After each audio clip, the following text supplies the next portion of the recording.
Anyong hi! It's me, Dessa, isang sales clerk na nangangarap maging full-time mom. Today is Monday morning and alas 5 pa nga lang ng umaga ay gising na ako. Cause you know why?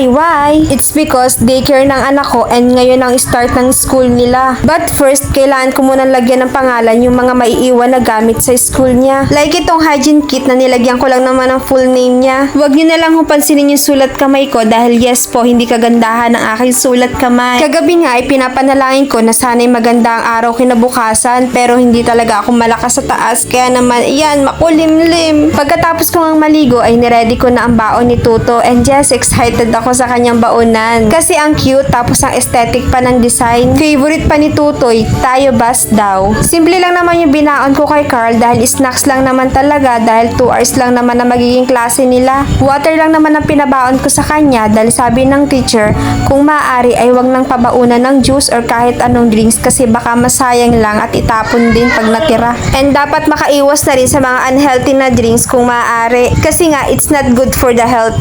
After kong i-ready yung baon ni Carl ay sinunod ko naman na itong pagkain niya ngayong umaga. Kanin at ulam nga ang inihanda kong pagkain sa kanya ngayon dahil gusto ko na talagang sanayin siya na yun ang kinakain bago pumasok sa school. Pagkatapos ko ang i-ready ang kanyang pagkain ay yan, ginising ko na ang aking babing mahal na madami na agad tanong. Po, sasama ako rin. Kasama ako rin. Dadalhin po yung dadalhin. May baon pa na nga doon. Opo, may mga bata din ikaw doon kasama. Classmate mo.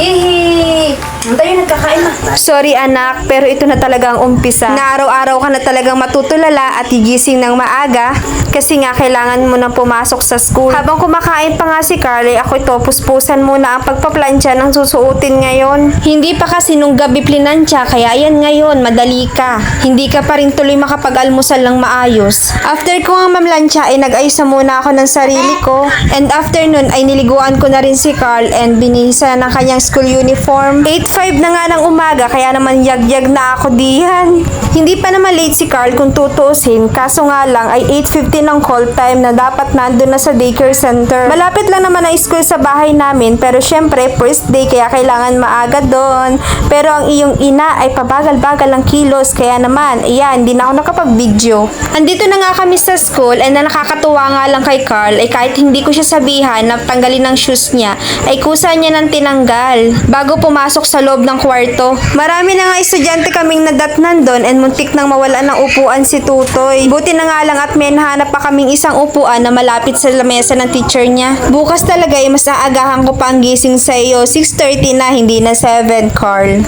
Mag-start na nga ang klase kaya naman sinesenyasan ko na siyang tumayo and nagbabay na rin ako kasi magsasarado pala ng pinto ang teacher niya. Ang buong akala ko pa naman ay mapapanood ko yung first day class nila pero yun pala hindi. Dito lang kami mag-aabang sa labas. At dahil nga hindi ko naman mapapanood ang first day class ni Carl ay lumabas na lang muna ako para mamili ng kanyang mga baon. And pagkatapos ko nga mamili ay dumiretso uwi na ako. Sari-sari nga lang ang baon binili ko kay Carl kasi napakasawain niya sa isang pagkain kaya naman hindi pare-pareho talaga ang binili ko. Pagkatapos ko nga ayusin yung mga babaunin niya sa araw-araw ay pumunta muna ako sa kwarto para magpahinga. May idlip sana ako kaso baka hindi ko mamalayan ay hindi ko kaagad masundo si Carl. Naglalaba nga ng time na yan si Mama kaso iniwan niya muna dahil gusto niyang samahan ako sa pagsundo kay Carl. Carl, that's your bag. Carl! Come on, let's go. Your bag! Bring your bag! Your bag! Bring your bag!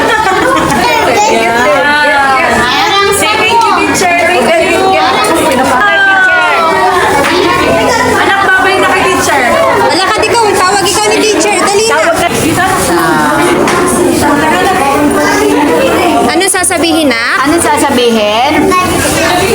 Bago nga kami umalis ng daycare ay chinek ko muna ang loob ng bag ni Carl and nakita ko nga yung first activity niya na ikinangiti ko kasi may nakalagay na good job. So kahit doodle lang yun ay meron pa rin namang nagawang activity si Carl. Ang kaso nga lang ay nawala sa mood si Carl kasi ayaw pa niyang umuwi sa bahay. Aba, nag-enjoy ang bata. Bukas ulit. Pagdating nga namin sa bahay ay kaagad niya pinagmalaki yung tatak sa kanyang 2 kamay. And bilang mami ay proud na proud agad ako sa kanyang unang achievement.